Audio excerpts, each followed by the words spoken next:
Shrah li sadri wa yassir li amri wahlul 'uqdatam min lisani yafqahu qawli. Subhanaka la ilma lana illa ma 'allamtana innaka antal alimun hakim. Wala hawla wala quwata illa billahil aliyyil azim. Allahumma salli ala sayyidina Muhammad al-fatihi lima ughliqa wal khatimi lima sabaqa nasiril haq bil haq wal hadi ila siratikal mustaqim wa ala alihi haqqa qadrihi wa miqdarihil azim. A'udzu billahi minasyaitonir rajim. Bismillahirrahmanirrahim. Bismillahirabbil azim wa rasulil karim wal malaikatil mukarrabin. Assalatu wassalamu alaika ya sayyidi ya Rasulullah. Uzbiyadi qalat silati adrikni. La ilaha illallah wahdahu la syarikalah. Lahul mulk wa huwa ala kulli syai'in qadir. Allahumma faqihhu fid din wa alimhu ta'wil wa may yazakkaru wa ila ulil albab. Rabbana zidna ilman nafi'ah wa zidna fahman nabiyyin wa ilhamnal malaikatil mukarrabin birahmatika ya arhamar rahimin walhamdulillahi rabbil alamin. Assalamualaikum warahmatullahi wabarakatuh. Alhamdulillah, summa alhamdulillah, syukur kita pada Allah Subhanahu wa taala di atas limpahan dan kurniaan Allah, dapatlah kita bersama-sama pada malam ini dalam meneruskan merajaah kita, dalam tazkirah-tazkirah ringkas kita, menjadikan ianya makanan dalam kolbu kita, makanan dalam kerohanian kita untuk menjadi sebenar-benar hamba di sisi Allah Subhanahu wa taala. Okey, hari ini sedikit nasihat ataupun kita bagi tazkirah ringkaslah dalam kuliah kita pada malam ini, bagaimanakah amalan kita. Maka hari ini kita renunglah sedikit sebelum bermulanya satu kuliah hari ini, bagaimana amalan kita di hadapan Allah Subhanahu wa taala. Dalam satu kita panggil stimulasi, ada dua orang yang sedang menunaikan solat. Kadang-kadang kita masuk dekat-dekat dalam surau, dalam masjid, kita nampak ada dua orang sedang solat. Kita pun pandang kedua-duanya kelihatan seperti solat yang sempurna. Itu hakikatnya pada pandangan mata kasar gitu. Dan kita tengok macam, sempurna solat ni. Persoalan yang jauh dalam hati kita adalah, adakah solat itu diterima? Itu yang kita nak tanya. Adakah amalan yang kita duk buat ini diterima oleh Allah Subhanahu wa taala? Ataupun hanya salah seorang daripada yang kita lihat itu yang Allah terima? Ataupun dalam apa yang kita duk buat selama ini dengan amalan-amalan kita, hizib kita, ratib kita, zikir kita ini, adakah Allah terima? Itu menjadi satu persoalan daripada seorang hamba kepada Tuannya. Adakah aku dah buat yang terbaik? Adakah segala yang aku buat ini engkau terima ya Allah? Ataupun sekadar satu penat dan lelah? Ataupun sekadar satu perkara yang sia-sia? Ataupun satu perkara yang kita hanya nak mengejar sesuatunya, ingin mendapatkan sesuatu? Maka di situlah kita sebagai seorang hamba yang mempunyai Tuan kita. Sifat di antara kita dengan Allah ini ibarat seperti seorang hamba dengan Tuannya. Di mana Tuan kita ini kita tidak nampak melalui pandangan mata zahir. Jauh sekali untuk kita memandang dari pandangan mata batin.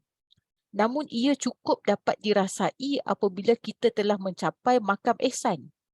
Makam ihsan ini adalah apabila kita merasa kita melihat Allah ataupun kita melihat Allah ataupun Allah melihat kita setiap saat, setiap ketika. Itulah yang dikatakan amalan-amalan yang benar di sisi Allah. Sebagaimana yang telah diajar oleh kita daripada baginda Nabi kita SAW. Bagaimanakah ingin mencapaikan khusyuk? Bagaimanakah kita ingin menjalankan sesuatu perkara itu, ikhlaskan pengibadatan hanya kerana Allah Subhanahu wa taala.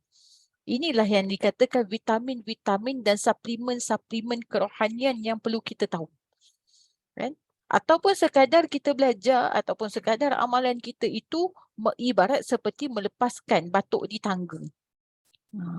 Itulah Hidup ini penuh dengan banyak muhasabah. Hidup ini perlu banyak untuk merenung.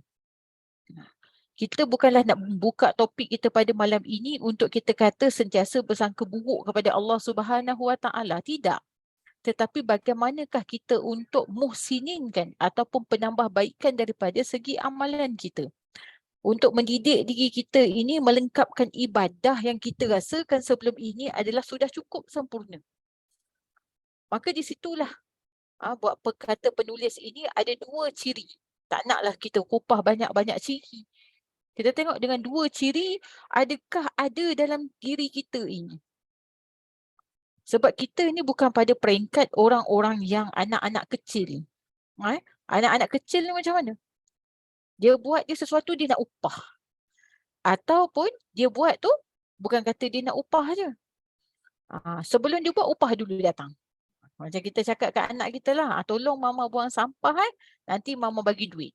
Contohlah kan. Tapi macam mana nak bagi duit tu? Nak bagi duit tu nanti tunggulah. Tunggu bila? Tunggulah lepas selesai buang sampah. Tapi anak kita kadang-kadang dia tak percaya. Dia cakap apa tau? Tak naklah mama, mama bagi duit dulu. Barulah dia pergi buang sampah. Maksudnya macam tu. Dalam kehidupan kita ini bersama dengan Allah Subhanahu Wa Taala, takkan kita nak pada tahap begitu. Konteks kita berdoa, kita buat sesuatu amalan dengan meminta kepada Allah, apabila aku bagi, confirmlah akan dapat pembalas ataupun dapat kebaikan. Itu bagi peringkat orang-orang awam, anak-anak kecil, kan? Tapi saya yakinlah kita ini mungkin dah melapasi fasa itu, di mana kita meningkatkan tingkat darjat kita daripada fasa orang awam ni nak naiklah sikit, di mana dah bermula ni nak untuk mengikhlaskan pengibadatan kita. Takkanlah kita ni anak kita sampai dah besar, umur dah 35 tahun, masih lagi kita kata tolong buang sampah, dia minta upah lagi. Takkan nak macam tu. Betul tak? Maksudnya dalam konteks kita beribadah kepada Allah juga seperti itu. Sampai apa yang kita buat ini semuanya kerana Allah Subhanahu Wa Taala, sehingga tidak kita mengharapkan apa-apa balasan daripada Allah. Bagaimana mungkin kita minta balasan sedangkan rahmat Allah kepada kita ini melimpah ruah, tidak terkata. Kurniaan Allah kepada kita ini sangat luas sehingga tidak mampu kita bilang, hatta kita tulis atau kita ungkap. Itulah pada makam-makam kita hari ini. Maka ciri yang pertama, kita perlulah berusaha untuk menjadi hamba yang benar-benar bertakwa kepada Allah sebagaimana Allah lukiskan di dalam surah Al-Ma'idah ayat yang ke-27. Dan bacakanlah kepada mereka kisah dua orang anak Adam dengan sebenar-benarnya. Allah suruh baca kan. Kisah anak Adam iaitu mereka berdua mempersembahkan satu persembahan korban. Lalu yang diterima korban adalah salah seorang daripadanya, iaitu Habil, dan yang tidak diterima adalah korban Qabil. Habil dan Qabil. Sedangkan kedua-dua mereka melakukan ibadah korban. Maka berkatalah Qabil, sesungguhnya aku akan membunuhmu. Dia nak bunuh siapa? Dia nak bunuh Habil ni pula. Habil jawab, Allah hanya menerima korban daripada orang yang bertakwa. Ini yang dirakamkan di dalam Al-Quran dalam surah Al-Ma'idah, di mana Allah akan menerima amalan-amalan orang yang bertakwa. Maka dua watak yang digambarkan dalam ayat ini jelaslah. Sebahagian daripada pentafsir mengatakan bahawa Habil dan Qabil itu yang dikatakan watak dalam kisah ini untuk menjadi suri tauladan kepada kita. Apa yang menjadikan ayat ini menarik adalah kerana ia ni dijelaskan nilai sebenar yang perlu ada dalam ibadah yang dilakukan oleh umat manusia pada hari ini. Kedua-dua ni kalau kita tengok, ini dua-dua anak Adam ni. Anak Adam alaihi salam. Namun bukanlah satu faktor dan juga tiket dengan kita punya keturunan yang bagus ini menjadikan amalan kita mudah diterima oleh Allah Subhanahu Wa Taala. Sebab itulah kita kata iman itu tidak dapat diwarisi.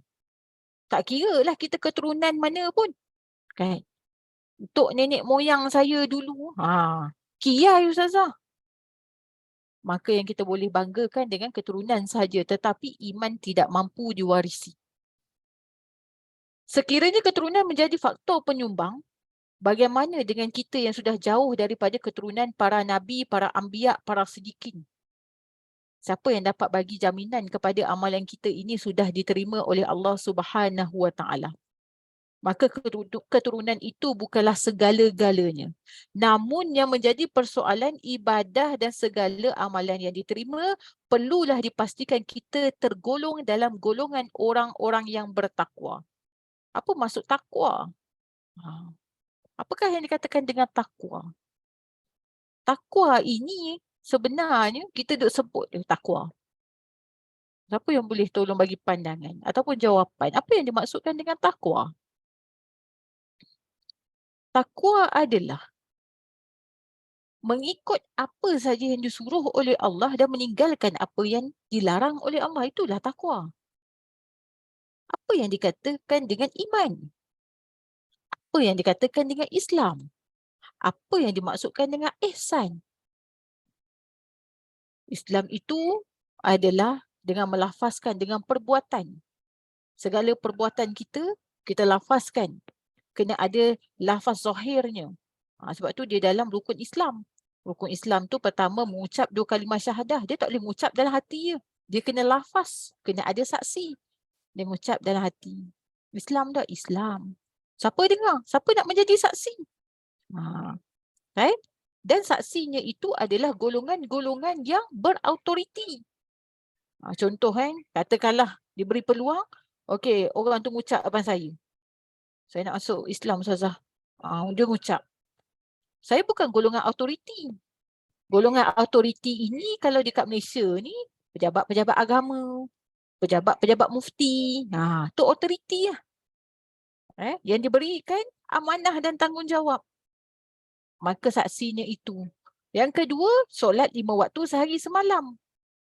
Kena lakukan sebagai perbuatan zahir. Walaupun kita tahu yang penting adalah niat. Nak solat tu kena ada niat. Kalau tak ada niat, tak sah solat. Tapi tak bolehlah kita duduk je dah solat dah dalam hati. Pun tak boleh. Itu yang dikatakan dengan Islam. Yang perlu dilakukan secara zahir. Dan yang dikatakan iman itu adalah meyakini. Masuk pada rukun iman. Meyakini dengan iman yang benar dalam hati kita. Beriman kepada Allah Subhanahu Wa Taala. Macam mana nak beriman? Sebab kita tak nampak Allah. Allah itu bersifat ghaib. Beriman kepada malaikat. Siapa boleh nampak malaikat hari ni? Tapi kita tak nampak. Itulah yang dikatakan keimanan melalui hati. Dan yang dikatakan sebagai ihsan. Islam, iman dan ihsan. Ihsan itu adalah merasai Allah sentiasa melihat kita. Allah tidak akan lepaskan pandangannya terhadap kita 24 jam. Itulah yang dikatakan ibadah dan amalan yang diterima oleh Allah Subhanahu Wa Taala. Namun kita yakinilah bahawa bukan mudah nak mencapai khusyuk. Kita bukan macam para sahabat Nabi. Para sahabat Nabi ni kena panah kat betis pun tak bergerak solat je. Kita tak payah kata kena panah. Nyamuk lalu pun huru-hara hidup. Baru lekat kat pipi dah. Contoh hang muka alau nyamuk. Dia tangan cepat pula pang terus dia kan. Kita bukan seperti mereka tetapi jauh daripada sudut hati kita. Kita ingin mencapaikan khusyuk walau sesaat pun ketika kita beribadah. Tak payah minta banyak lah. Sesaat pun Allah terbangkan rohani kita terbang pada Allah. Dia dapat rasa kedekatan pada Allah tu pun dah cukup rahmat dah. Syukur dah. Kalau dapat keseluruhan ibadah, Alhamdulillah. Contoh solat isyak je lagi khusyuk betul. Dunia ni terbalik tunggang langgang. Anjing masuk rumah orang tak sedar contoh ni kan. Punya khusyuk. Dah lah masuk rumah gigit pula kaki kita tengah sujud tak rasa apa. Itu lain macam imannya. Maksudnya. Tapi kadang-kadang kita ukur lah. Ya Allah, jauh ya Allah. Dapat sesaat pun jadilah ya Allah. Kau terbangkan rohani aku pergi pada engkau ya Allah.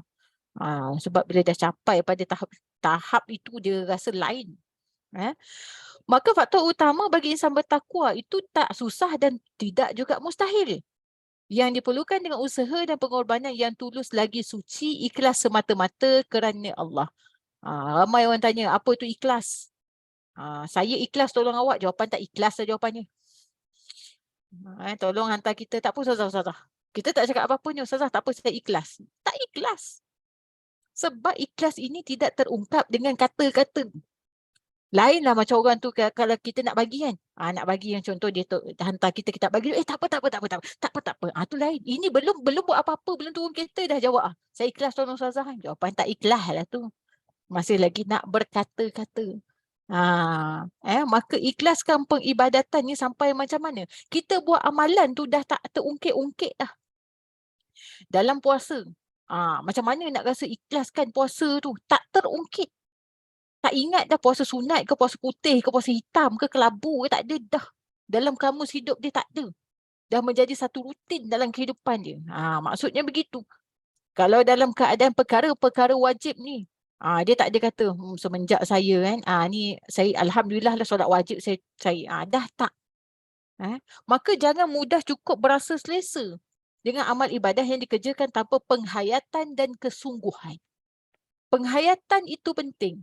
Sebab itulah guru kita pesan, pergilah umrah tu, banyak kali, pergilah kita di depan Kaabah tu, banyak kali di tanah suci Mekah Allah tu kata kalau orang pergi seumur hidup sekali, kita pergi setahun sekali contoh. Tetapi tidak ada penghayatan, maka ianya perkara sia-sia. Yang paling penting penghayatan. Sebab itu kita kena mengimani dengan rukun apa? Rukun Islam. Mengerjakan haji dan umrah bagi yang mampu. Hukumnya wajib kalau dia mampu. Duit bersepah-sepah dah ni. Wajib ke atas dia untuk mengerjakan haji dan umrah. Bukan dia kata, belum lagi Ustazah hidayah tak sampai. Tak pun Allah tak jemput. Tak, dia bukan kira macam tu. Bagi yang mampu, hukumannya wajib. Macam mana kita nak tahu?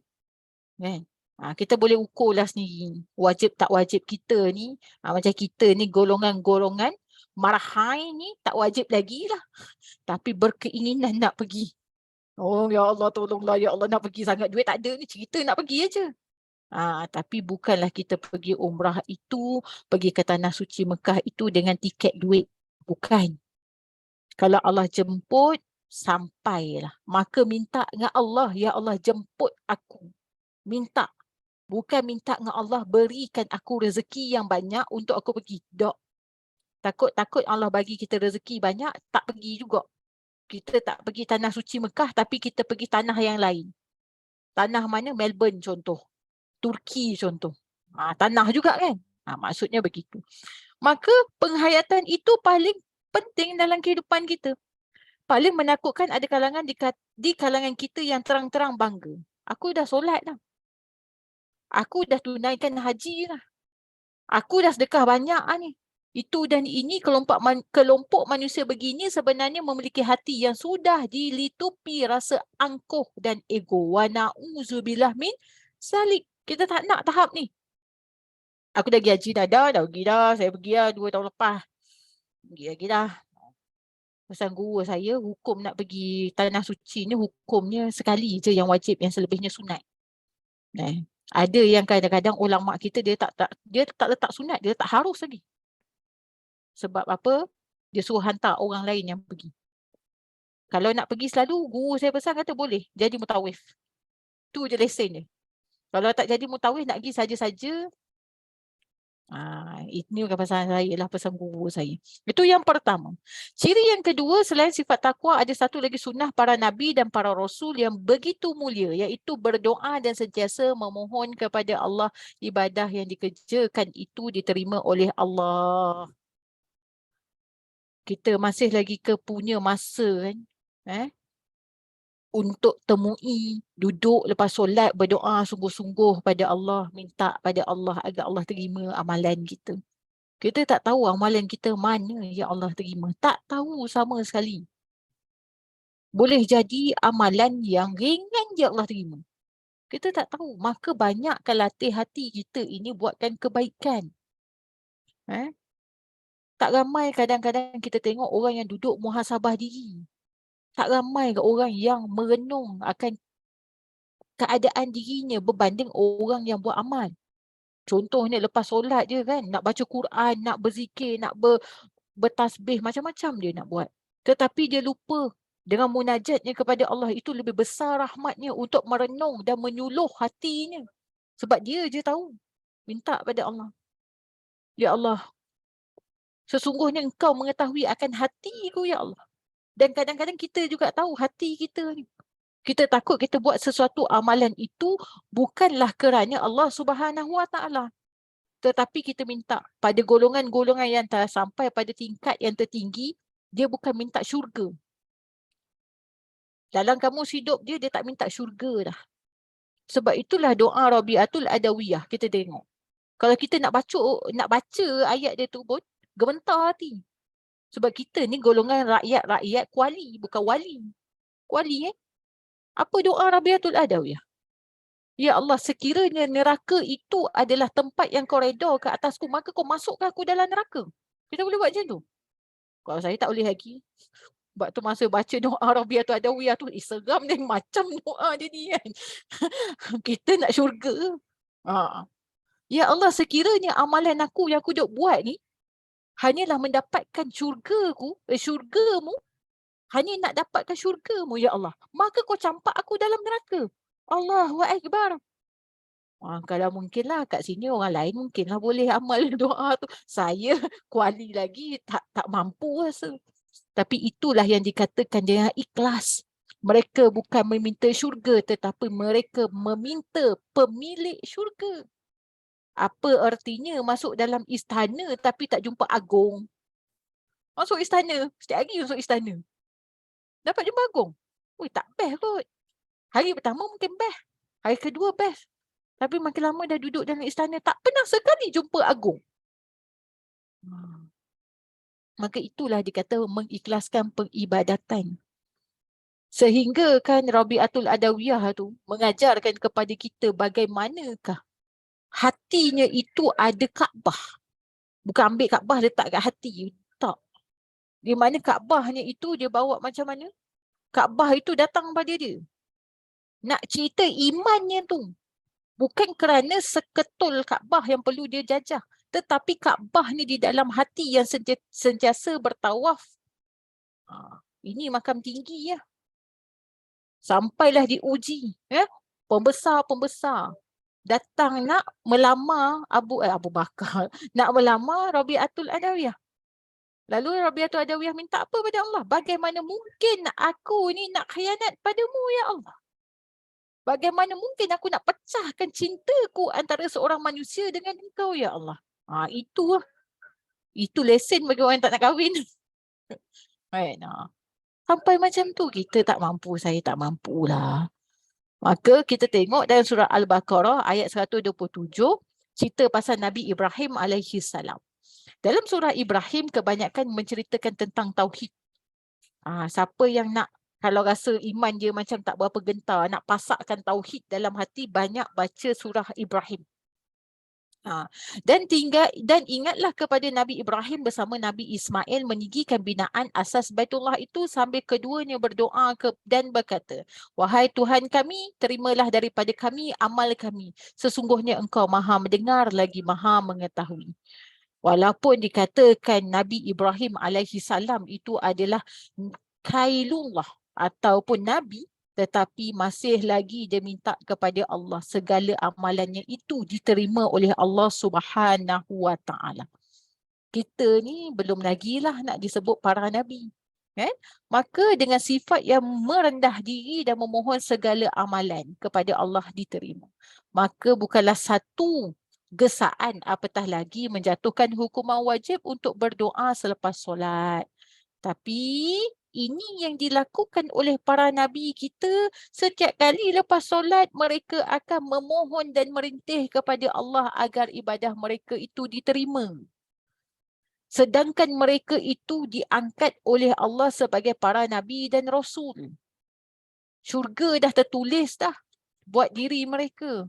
Masih lagi merintih dan merayu kepada Allah. Bagaimana dengan kita ni? Kan?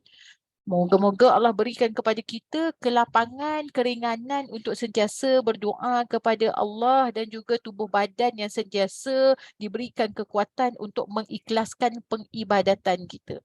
jangan kita mudah berasa selesa dengan ibadah yang kita lakukan. Sebab ibadah yang kita lakukan ini adalah untuk Allah semata-mata. Ada satu kisah berkenaan dengan seorang imam besar yang alim pada satu ketika dahulu. Dia pernah berkata, jikalau aku mengetahui satu tasbih yang aku ungkapkan itu diterima oleh Allah Subhanahu Wa Taala, aku akan jamu semua orang dengan makanan yang lazat. Maksudnya kalaulah dia tahu dengan satu tasbih dia ucap tu nak tunjukkan kegembiraan dia tu, maka dia akan jamu orang. Tapi kita pun tak tahu betapa gembiranya hati kita sekiranya Allah Subhanahu Wa Taala menerima amalan yang kita kerjakan. Maka kita minta pada Allah, ya Allah, ya Tuhan kami, Kau berikanlah kami pengibadatan yang sempurna. Jika hati ini masih mengharapkan sesuatu selain daripadamu, maka Kau cabutkanlah perasaan itu. Jika ibadat ini untuk menunjukkan diri aku rasa baik, dengan pakaian aku ini aku rasa nak tunjuk aku ni bagus pada orang lain, Kau cabutkan penyakit itu, ya Allah. Jika mata ini, ya Allah, sentiasa memandang keburukan orang di depanku, maka Kau butakan mataku. Itu teruk sangatlah. Sekejap lagi buta teruk kan. Maksudnya buta daripada memandang orang yang rasa lebih teruk daripada kita.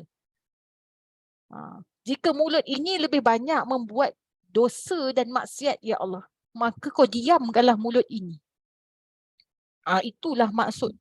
Sebab itu kalau kita tengok Nabi kita SAW, dia pakai serban, dia tutup telinga belah kanan separuh. Dia buka telinga belah kiri. Apa maksudnya? Ini selalu pepatah kita dia. Masuk telinga kanan, keluar telinga kiri. Sebab tu dia buka belah kiri ni. Sehingga Nabi kita sangat menjaga telinga dia. Dia turunkan serban dia separuh, menutup telinga belah kanan, supaya tidak banyak dengar perkara yang tidak baik. Ini beruntung bagi golongan perempuan. Jangan ngada-ngada you kat telinga. Dah pakai tudung cantik you kat telinga pula sini. Ada anting-anting. Tak payah, tutup telinga tu. Sampai macam tu. Maksudnya sampai nak jaga. Para sahabat Nabi ni kalau tengok dia pergi dekat pasar, dia buat apa tau? Kalau kita tengok dulu kisah cerita P. Ramlee lah. Kalau siapa yang selalu tengok P. Ramlee, dia sama best lah dengan saya. Kalau yang tak kata cerita apa tu susah, maknanya dia lebih muda daripada saya. Cerita P. Ramlee tu, yang seniman bujak lapuk kalau tak silap saya. Bila dia nak hafal skrip tu kan, dia nak hafal skrip tu, lepas tu dia buat apa? Orang sebelah bergaduh-gaduh dengan dengar lagu, dia ambil kapas, dia tutup. Sebab dia nak menghafal. Itulah yang dilakukan oleh para sahabat Nabi. Bila diorang nak pergi pasar, nak pergi beli makanan, nak pergi beli barang, diorang ni tutup telinga dia. Sebab tak nak dengar ni. Sebab bila masuk dalam telinga diorang, dia akan faham. Itu hebat lah. Kita hari ni Allah bagi tututan, tutup telinga, tutup lah. Bukanlah orang cakap tu tutup, tak, maksudnya ada kita panggil filtration ni, telinga kita ni. Sebab tu dia kata masuk telinga kanan, keluar telinga kiri. Nak punya jaga. Maka kita minta pada Allah, kita tahu diri kita kat mana kan. Banyak duduk renung. Pergi satu-satu perjalanan renung kan. Kita kadang-kadang kita tengok kalau orang berjaya mengubah hidup kita, seseorang yang berjaya menarik kita daripada kesusahan sehingga kita berjaya sampai ke Menara Gading, kita akan ucap terima kasih pada orang tersebut. Terima kasihlah sebab, terima kasihlah, betul tak? Kita dah ucap terima kasih. Orang yang berjaya memberikan sedikit dalam kehidupan kita, tetapi kita lupa. Ada seorang umat manusia yang kita tak pernah jumpa, tetapi dialah yang menyelamatkan kita di hari akhirat. Itulah baginda Nabi kita SAW. Bukan saja nak menyelamatkan kita di alam dunia, tetapi juga nak menyelamatkan kita di hari akhirat. Itulah dia, baginda Nabi SAW. Maka banyak ucap syukur kita kepada Allah. Banyak berselawat kepada baginda Nabi. Banyak bertawasul kepada baginda Nabi. Banyaklah kita puji-puji Nabi. Banyak. Sebab dia yang mampu menyelamatkan kita di akhirat kelak. Sebab itulah Aisyah radhiyallahu anhu, ketika mana dia nampak Rasulullah bangun. Rasulullah ni sifat santun dia, tak ada orang lah boleh kopi. Saya tak tahulah kalau mungkin adalah jemaah kat sini yang suaminya seperti baginda Nabi, iaitu santunnya, dia minta izin. Dia nak bangun, dia tahajud minta izin. Aisyah, aku nak tinggalkan tempat tidur. Maka ketika itu Aisyah nampak. Aisyah nampak Nabi kita ni solat. Dia menangis. Aisyah tengok Nabi nangis. Nabi nangis, saya rasa saya pun tak pernah nangis lagi tahap tu. Bukan saja basah muajah Nabi, janggut Nabi, sehingga pakaian Nabi juga basah. Kelihatan basahnya di dada Nabi. Kesan daripada air mata Nabi jatuh. Merenung. Cintanya kepada Allah Subhanahu Wa Taala. Merenung. Kita basah juga jubah sebab peluh. Peluh kan macamnya kan. Tapi Nabi tidak. Itulah Nabi kita. Sallallahu Alaihi Wasallam. Yang banyak ingatkan kita sebab tu Nabi kata. Sekiranya engkau tahu, kau lebih banyak menangis daripada ketawa. Sebab Nabi dah tahu lah nasib kita seorang-seorang. Semua Nabi dah nampak. Sebab Nabi banyak nangis. Nabi lah orang paling sedih. Nabi lah orang sujud paling lama. Nabi tahu. Nabi nampak semua ni. Hatta diri saya punya kesudahan pun Nabi tahu. Sebab tu Nabi kata, seandainya kau lebih tahu akan nasib kau, kau lebih banyak menangis daripada kau tertahu. Itulah seorang insan yang kita rindukan dan cintakan, baginda Nabi kita sallallahu alaihi wasallam. Moga-moga dengan sunnah-sunnah baginda, nasihat-nasihat baginda itu menjadi satu intipati dan antibody dalam hidup kita. Kan? Kalau badan tak sihat, kita cari suplemen. Suplemen kita kadang-kadang mahal. Lagi bagus suplemen itu lagi mahal. Tapi sebenarnya dari segi kerohanian kita juga kena isi suplemen, makanan-makanan kerohanian masuk kan, agar hidupnya hati kita. Di siang hari kita sibuk kan. Sibuk makan roti canai pun dah sibuk lah. Kena makan ni pun dah sibuk. Siang ni semua sibuk. Saya pun sibuk juga. Tapi ingat, siang hari bangun dia tidur, pertama ucap Alhamdulillah. Alhamdulillahillazi ba'da ma amatana wa ilaihi nusyur. Terima kasih ya Allah. Lepas tu sebelum kita bangun, ya Allah, hari ni apa tugasanmu kehadap diri aku? Sekiranya aku hari ni keluar ke mana-mana saja, ya Allah, jadikanlah ianya semua kerana-Mu, ya Allah. Maka semua yang kita lakukan itu mendapat ibadah. Tu kita minta pada Allah. Duduk kat dapur masak, ibadah. Makan roti canai, ibadah. Semua tu, semua. Maka begitulah sedikit pesanan. Pesanan buat diri saya lah. Kan kita pun kadang-kadang siang sibuk. Malam ni, duduklah sekejap. Sementara nak tunggu isyak, sementara nak tidur bedtime story kita contoh kan. Maka kita buatlah. Tak banyak pun, sikit je. Dengar sikit je. Moga-moga menjadi inspirasi dalam hati kita. Jauh daripada sudut hati saya adalah untuk diri saya sendiri sebenarnya. Moga-moga Allah berikan kesembuhan buat semua. Khususnya buat Datin Mona.